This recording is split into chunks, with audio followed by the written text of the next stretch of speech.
We have someone with the cone of shame on. Poor Stormy.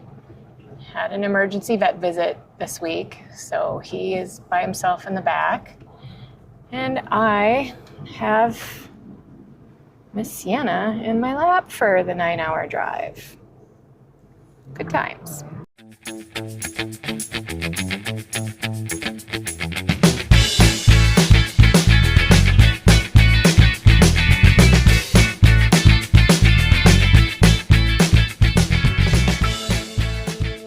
All right, so we have 35 minutes to kill on the channel once again, and I thought we could discuss our experience buying a house in France.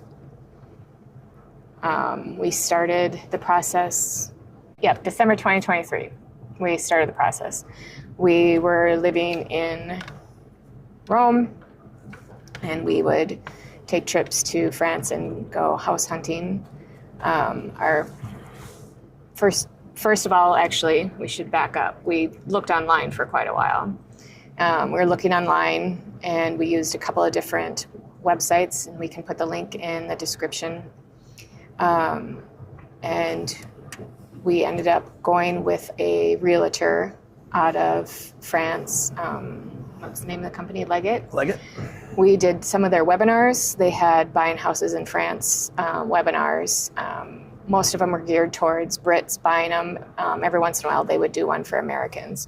And they would bring on people who specialize in mortgages and specialize in visas and money, how to move your money around, convert it and whatnot. Property management.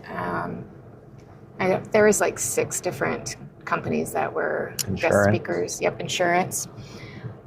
We found it super interesting. We went with them to help us because we had read that it was difficult to get real estate agents in France to work with people without an agent. And so we worked with this lovely gentleman named Hector. And I think one thing to add there, so it's not like it is in the States where you have an agent and they have an agent and you go and work out the deal and your agent finds stuff for you and all that. That's not so much how it works in France. Normally, the house, whoever's selling it, has an agent, and you as the buyer are sort of on your own to figure things out. So we contacted Leggett, and they understood we were Americans. The agent we ended up being was an American expat who moved to France. So we signed a deal with them for, 6-8 months, something like that. Mm-hmm. And then it was more like the traditional realtor agent process, relationship, whatever you want to call it, that the States has. Yep. So Hector made appointments for us. We'd look at different properties, and one thing we noticed that the photos that were on the websites, they sure made them look a lot better than they were in person. So we had... Not always, though. Some of them pictures were really bad. Yeah, they don't stage houses. They don't typically even clean them. Like some of the photos we were finding online, like just junk everywhere. And so it was really hard to look past. It was hard to look past that. Just for full transparency, we were looking in the Loire Valley originally. Yep. Loire Valley, yep. And so anyway, he set up appointments, and I don't remember how many we went to look at that first week, like 8? Yeah. And we didn't find anything we liked. It just was not what was in the description. It was not what were in the photos. We did find one property that we fell in love with, and we actually went to look at it twice, and we did put an offer in. And that was over like a 6-month period. Yeah, that took 6 months. That wasn't the same week that we... Yeah, no. Yeah, that was 6 months late. 6 months later, we put an offer in, and that didn't work out for us. There was a lot of back and forth, and it just was more than we wanted to pay. Well, Yeah, for the property. For the property, and that main house was great, but for our purposes, we wanted to have a holiday rental. We wanted to have a place for our family to move. As you know, my mom and dad have moved to France, and so that would have been a lot of money to get the outbuildings up and usable. There was like one outbuilding. Well, two, I guess. Two, yeah. There was a pigeonniere. Which was basically just a stone. It was a stone shell. Yeah, yeah. So that didn't work out, and we went and looked at more, and we went and looked at this one that was considered a maison de maître, which is a mansion. It was attached to a chateau, but the chateau has since been ruins. It was ruins, and it looked really nice in the photos. The property looked nice. It had like 10 acres, 15 acres. I forget how many. 10 acres. And we get there and the highway is right there. And so you had that noise. And it was a working sheep farm, which they did not say in the description. So we pulled up and there are sheep everywhere and there are wild turkeys running around, and it just was, price point was great. Not what we were looking for. Not what we were looking for. And it needed a lot of work, too. And it needed a lot of work. Yeah, so we expanded our area. We decided to look outside of Loire.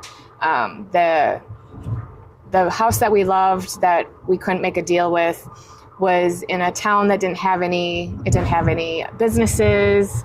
The closest town had some businesses, but it was kind of dying. Like there wasn't really anything open anymore. So we decided to expand the area because the area we'd really like to live in, we couldn't afford. It was Chinon, the wine region. Yeah, by Samour. By Samour, and it just was, the land itself was more than we could afford. Big wine region, so big wine, yeah. The land is really expensive there. Yep. Okay, so we expanded the area beyond the Loire Valley and started looking south in Haute-Vienne. Yeah, we kind of just looked online ourselves at this point because Hector, he had his region up in Loire Valley region. So as we were looking, obviously we were looking on the Leggett site and whatnot. We found one that was by Limoges. We didn't know anything about the area or anything, so we booked an Airbnb down in the area, and then Hector actually put us in touch with another realtor that was representing the sellers for this particular place. So then we went and looked at that one, and that was nice. It had like 50 acres. Oh, yep. The houses were all good. It was, had 3 or 4 sheets, and so I think probably we should have mentioned that what we were looking for our criteria is we wanted a place, had a main house, had a couple of places that could be gîtes or turned into gîtes, and then had a minimum of 10 acres of land. So, you can find all kinds of houses in France that don't have all that for, pretty cheap and everything. But we were looking specifically for that criteria, so that's why it took us a little bit longer to find what it was that we were looking for. We really wanted land. Yeah. So we looked at that one. It was nice. It was a little more than what we wanted to spend. But the land itself wasn't all that great. I mean, it was fine if you were a farmer because it was very flat. Again, a lot of land, but we're not going to be farming. We're not farmers. We wanted a view of some sort. Yeah. Something to look at other than farmland. So while we were down staying at the Airbnb in the Limoges area, we just went online and started looking to see what was available there. We stumbled across this other one that we ended up purchasing. Again, the pictures online were okay. We were still being represented by Hector. So we called him.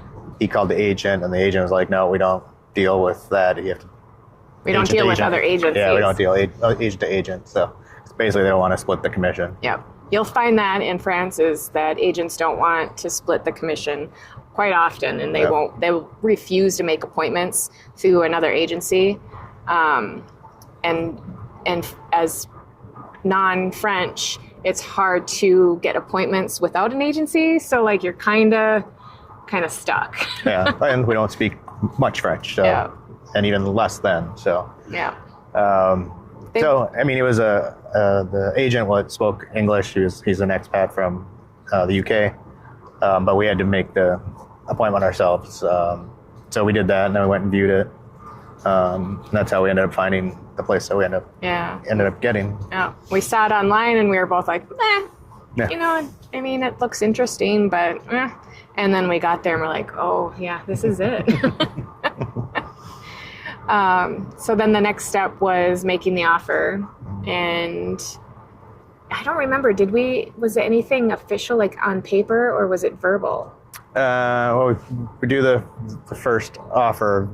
They set up, we ended up having, I forget the name of it, but it's basically a regular offer. Went through the negotiation process for that, and then once they accept that, you have to put down a deposit. I think it was 10%. Yeah.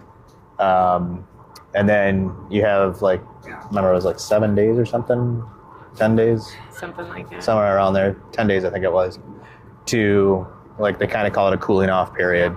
So at that point, I think we came back, looked at the house again, and in between this time, we didn't make the offer right away. We went back to Italy, kept looking online, and then decided that we wanted to do this. Mm-hmm. So then we negotiated through email. And then once we finally signed the initial offer, then we came back to France during that 10-day cooling period to look at the place one more time. Yep. And then we did that and still decided to move forward with that. So then after that 10-day period, that's when you're sort of locked in to purchasing the place. And then if you don't, then the seller gets the 10% deposit. So after that happened, then we had another 4 months or so before we actually closed. If the seller backs out, they have to pay you. They have to return the deposit and pay you 10%. 10%. The reason why it then took 4 more months or so is because I have to do all the land checks and title checks and all that other stuff. Yeah. And the place that we ended up buying had, I think it's got 10 or 12 different land cadastral parcels, excuse me. Yeah, cadastrals are fine. So they had to clear every one of those. So it just took a while to get through that and the notaire and everything. But yeah, so then we looked at, we were going to try to get a mortgage. Initially, we found a couple of places online that said that they would help us. We had kind of told them what we were looking for. They said, yeah, shouldn't be a problem. So we thought, great. Then as we got into the buying process and finally had a place that we wanted, then we were like, oh, well, we don't do foreign mortgages for that type of land because for what they called ancient lands, because they can't sell them if you default on it, or at least not as easily. They said, if you're buying something in Paris or some big town, Lyon, whatever, no problem. Yep. But because of what we were trying to buy, they're like, no, we wouldn't do it. So so because it was several acres, because it had Gîte holiday rental business, they wouldn't do it. And then what was the other, Maison de Maître, wasn't it? They wouldn't do that. They wouldn't mortgage that because that was the first place we put an offer on was considered this mansion. And it was not. It was a house. But because it was labeled as this, and it had 40 acres. And it had 40 acres. The mortgage company refused to work with us on that. And then again, refused to work with us on the property we did buy. Yeah, and that's being a fact just because we're foreigners. Yeah. So, I mean, if you were a French citizen or whatever, may have been a different story. I don't know. But such as it was. So we ended up having to do just pay all cash.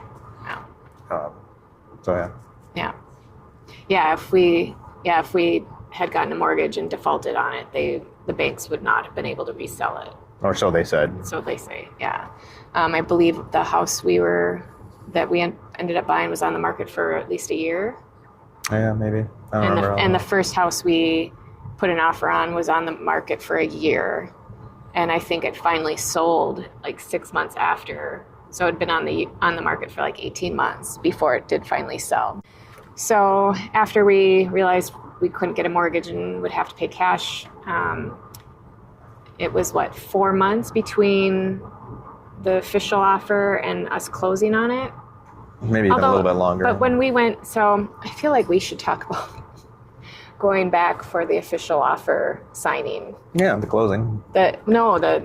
When we went back in February. So we went back in February during this cooling off period to sign the paperwork for the official offer. What's it called? A compris devant or something like that. Compris devant? Something like that. Something like that. And it's been over a year, so. And we were in the notaire's office. You have to have a notaire do the paperwork, and they are a neutral party, and basically a lawyer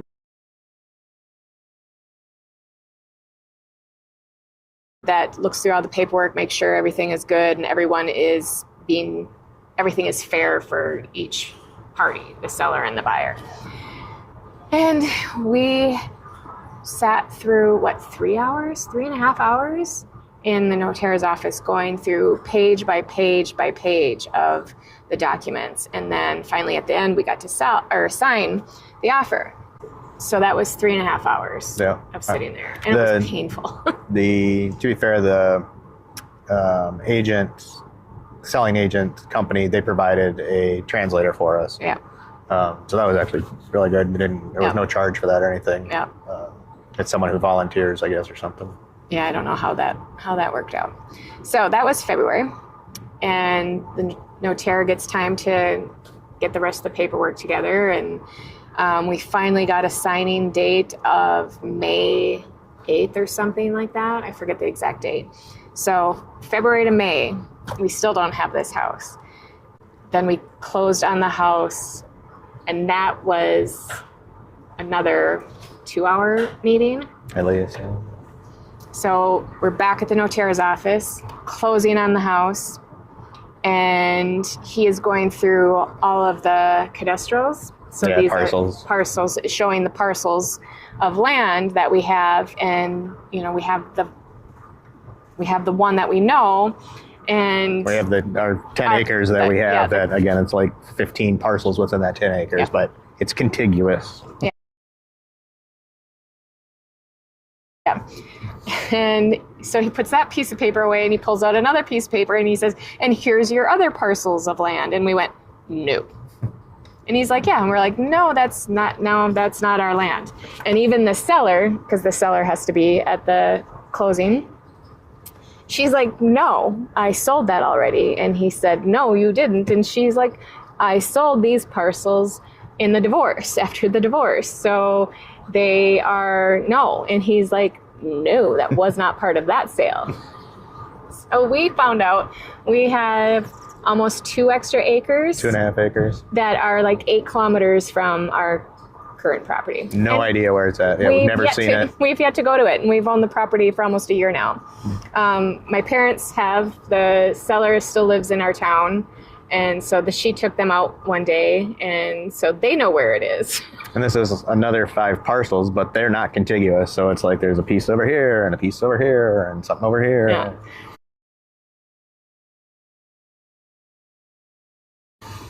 So that was a surprise. It's all woods. Yeah. So hopefully we can get a company to come in and take some wood down, take some timber down and give us money. That's the latest project, is to get a company there's companies in France that will come and cut your timber and pay you for it. We need to pay for roofs. So after that little surprise... And septic, yeah. So after that little surprise, we signed our lives away and got the keys and went to our new property and unloaded our 2 mattresses and our camping chairs and opened a bottle of wine and walked the property for 2 hours.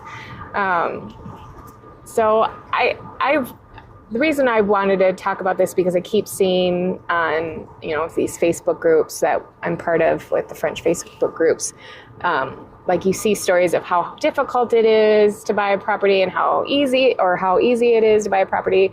And I felt like it was somewhat easy. I think the difficult part was finding the property that we loved. We wanted just something that we fell in love with. Yeah. Every time we buy a property, we're like, we're not going to compromise. We want what we want. And we always get what we want. because we are never in any hurry. And I think that's something really important. If you have items on your wish list and you have time, take your time. It will take time. And there'll be multiple trips. If you're not already living in France, there'll be multiple trips to France. Go look at them. Don't buy sight unseen. One of the things that I was very thankful for Hector was there was this great property. It looked beautiful. It had several acres, like it had everything we wanted. And he came back and he's like, yep, it's beautiful. I think it'd be perfect for you. However, it's like a mile from a cattle processing plant. Yeah, rendering. I don't even know it was a mile away. I think it was like across the street or something like that. I mean, like it wasn't visible. I don't think it was visible from the property except for when you're driving up to the property. So he's like, I don't know if you'd want to live next to that. I'm like, no. So move on. I've heard stories of people buying a property sight unseen and getting there and it's next to something like that, you know. And I don't think I could have lived next to a cow processing plant. Yeah. Anyway. One thing they also don't do as much that is more common in the States is inspections. Oh, yeah. You can do it. You generally have to find someone. I don't know. It's just a little bit different than what the process normally is in the States. That being said, with us not speaking French, we did find a couple of British companies that are expats that were here that were really expensive. They wanted like per diem and all this other stuff because they weren't necessarily in the area. I kind of wish we would have gone with them, you know, just because we found, you know, some other fun stuff in our place that we maybe didn't know as well. So, you know, lesson learned and from our side. But do you think I don't know if it would have still done anything, but we maybe would have offered less money on than we did. You know, who knows? I don't necessarily regret it by any means, but it's just one of the things that I think it's probably worth doing that, even if it is more expensive than what you're maybe normally used to. What was the one inspector you found was like $5,000? Yeah, 5,000 pounds. 5,000 pounds to look at the property. Yeah. And like in the States, you know, it's like $800 to $1,000 generally, somewhere in there. So, but again, you know, maybe we should have done it. I don't know. Who knows? We still would have probably still would have gotten the property. Just like you said, offered less money. Yeah. But you know, live and learn. Yeah. And I know probably people in the comments will be like, "You should always get it." Yes, we know.